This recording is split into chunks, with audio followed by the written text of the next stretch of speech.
मुक्तता, freedom from fair. नमस्कार मित्रांनो. SNDT फाउंडेशन संचलित प्रेरणा व्यसन मुक्ती केंद्राच्या या ऊर्जावान प्रांगणात उपस्थित असलेले प्रत्येक योद्ध्याला माझा स्नेह नमस्कार. होय, मी तुम्हाला रुग्ण म्हणत नाहीये, मी तुम्हाला योद्धा म्हणतोय. कारण जो स्वतःच्या वाईट सवयी विरुद्ध युद्ध पुकारतो आणि दररोज जिंकतो तोच खरा योद्धा असतो.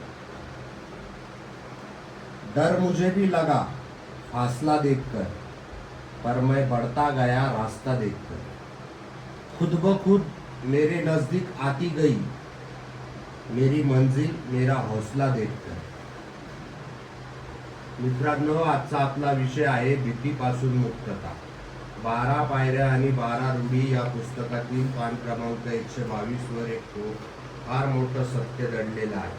हे सत्य फक्त कागदावरची शाई नाही, तर आपल्या सारख्या हजारो व्यसनी भावांच्या आयुष्याची अर्क आहे. एक काळ होता जेव्हा आपल्या हातात बाटली होती किंवा व्यसनाची सामग्री होती. त्या धुंदीत आपल्याला वाटायचं की आपण या जगाचे राजे आहोत. पैसा, गाडी, बंगला, मोठेपणा हे सगळं मिळालं की मी जगातला सर्वात सुखी माणूस बनेन, हाच विचार डोक्यात होता. आपण भौतिक सुखाच्या मागे वेड्यासारखे धावत होतो. मराठीत एक म्हण आहे, सोन्याचं ताट पण जेवायला नको वाट. नेमकं असंच आपलं झालं.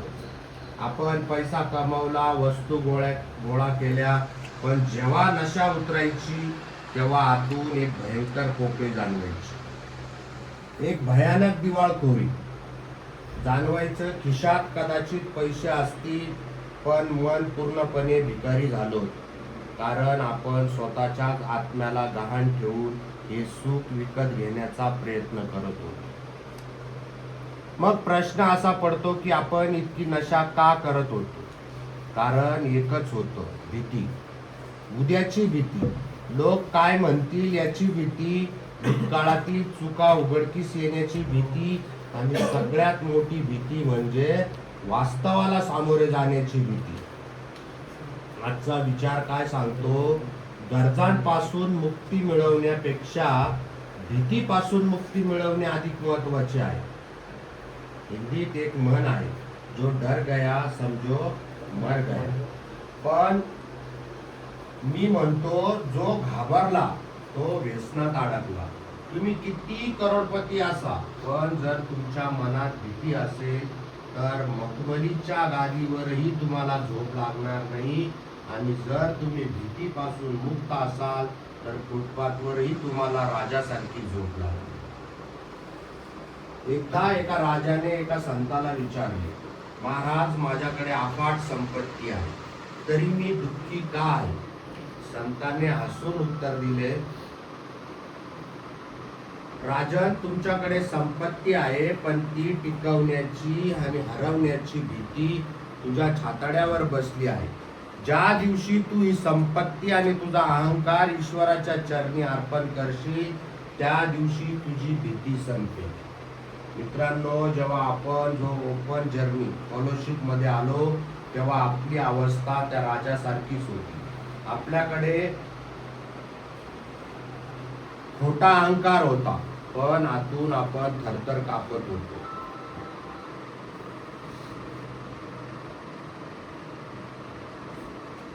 मग चमत्कार कसा झाला? स्वीकार आणि ईश्वरी शक्ती.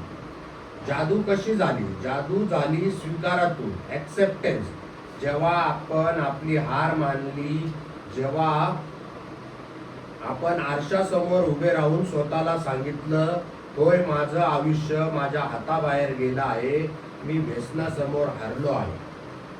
संत तुकाराम महाराज म्हणतात, ठेविले अनंते तैसेची राहावे, चित्ती असू द्यावे समाधान. जेव्हा आपण स्वतःची परिस्थिती अत्यंत शांतपणे स्वीकारली आणि मदतीसाठी एका श्रेष्ठ शक्तीकडे, हायर पॉवरकडे हात पसरले, तेव्हा खऱ्या अर्थाने आपली भीतीपासून सुटका झाली. आपण माणसांवर विश्वास ठेवायला शिकलो. या SNDT फाउंडेशनच्या समुपदेशकांवर निष्ठा ठेवायला शिकलो. आणि हळूहळू आपल्यातील तो भीतीचा गुलाम नष्ट झाला आणि एका श्रद्धेचा वारसदार जन्माला आला. आज काय परिस्थिती आहे? आज आपण भौतिक फायद्याच्या मागे धावत नाही. आज आपल्या आयुष्यात चैतन्याची भेट आली आहे. आज आपले आयुष्य हाताळण्या योग्य झाले आहे. पण ही रिकव्हरी इथेच थांबत नाही. जोपर्यंत आपण आपला हा अनुभव दुसऱ्या तडपणाऱ्या व्यसनी भावाला सांगत नाही, तोपर्यंत हा आनंद अपूर्ण आहे. जेव्हा एक सुधारलेला व्यसनी दुसऱ्या व्यसनी माणसाला सांगतो की भावा घाबरू नकोस, जर मी या दलदलीतून बाहेर येऊ शकतो तर तू पण नक्की येऊ शकतो, तेव्हा तो आत्मविश्वास आबाळाला भिडणारा असतो. खुद की खातिर तो सभी जीते हैं इस दुनिया में, मजा तो तब है जब कोई औरों के लिए जीना सीखे. म्हणून मित्रांनो, आजच्या दिवशी आपण एक संकल्प करूया. आजपासून आपण पैशाच्या, वस्तूच्या किंवा खोट्या इब्रतीच्या मागे धावणार नाही. आज आपण परमेश्वराकडे फक्त एकच गोष्ट मागूया, हे ईश्वरा मला निर्भय कर. तुम्ही घाबरू नका. SNBT फाउंडेशनची प्रेरणा तुमच्या पाठीशी खंबीरपणे उभी आहे. इथून बाहेर पडताना छातीवर भीतीचं ओझं नाही, तर विश्वासाचं चिलकत घालून बाहेर पडा. जग तुमची वाट बघत आहे. यशस्वी, व्यसनमुक्त आणि निर्भय आयुष्य तुमची वाट पाहत आहे. जिंदगी की असली उड़ान अभी बाकी है. हमारे इरादों का इम्तिहान अभी बाकी है.